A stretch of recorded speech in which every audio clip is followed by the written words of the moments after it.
Hello, I'm Sensei Alex Kakio, and the title of today's talk is The Buddhist Teaching of Non-Self. But before we get into that, I'll remind you to subscribe and hit the notification bell. That way you'll be notified when I post talks in the future. Also, if you want to do a deep dive into Buddhist practice, check out my book, Perfectly Ordinary Buddhist Teachings for Everyday Life. It's available on Amazon, and I posted a link to a sample chapter of the book in the description for this talk. Now, the Buddhist teaching of non-self is probably the third most commonly misunderstood teaching in the Buddha Dharma. The first and second being the first and second noble truth of Buddhism, which I've covered in other videos. And the teaching of non-self simply states that we do not exist as a permanently separate, abiding self. And that's a very interesting philosophical jargon, but what does that actually mean? No permanently separate abiding self. Well, to understand that, we can look at a cloud in the sky. Now, clouds exist. They block out the sun, they block out the moon, they turn into rain or snow. And yet, if we were to jump into a hot air balloon and go up into the clouds and try to grab them, in the same way we grab a baseball, we wouldn't be able to. More than that, if we floated around inside the cloud in our hot air balloon trying to find the permanently separate abiding self in the cloud itself, again, we wouldn't be able to. The cloud exists, but it doesn't exist as a separate thing like we think. Scientists tell us that clouds exist because billions of water molecules come together to form the cloud. So the cloud exists as an aggregate of other things. It doesn't have a self nature, it has an us nature, the us being the water molecules. And if we go closer in and look at those water molecules, we still don't find a cloud. What we find is atoms.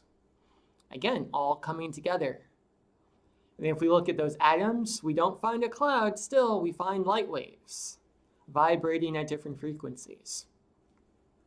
So the cloud simultaneously exists and it doesn't exist. It's there, we can see it, but no matter how closely we look, we don't find one thing that's cloud. We find an aggregate of countless other things. And we also exist in a state of non-self, as do the rest of the universe. So my hands are part of who I am, but my hands aren't Alex Kakio. My arms, my legs are part of me, but that's not Alex Kakio. If we go deeper, we find skin cells, heart cells, bacteria in my stomach, all coming together to form an aggregate that's me, but none of them are me individually. Same with you. Same with everything else. We simultaneously exist and do not exist. We are in a state of non-self. And this is important because if we understand this teaching, we better understand our place in the universe. Let me explain. Going back to our cloud analogy, what I was taught in a high school science class is that the sun radiates heat onto a body of water. Let's say it's the ocean. That heat causes evaporation. The water molecules go up into the air. Eventually, they cool off and condense and form clouds. Those clouds eventually get very heavy. They turn into rain. They fall back into the ocean. So both the ocean and the clouds exist in a state of non-self, aggregates of other things. They look separate, but if we look closer, if we understand the water cycle, which is what I just described, we realize they're not truly separate. They're actually one and the same. We have the ocean, which is here at ground level, and then we have the cloud ocean, which is up in the sky, which is made up of parts of the ocean.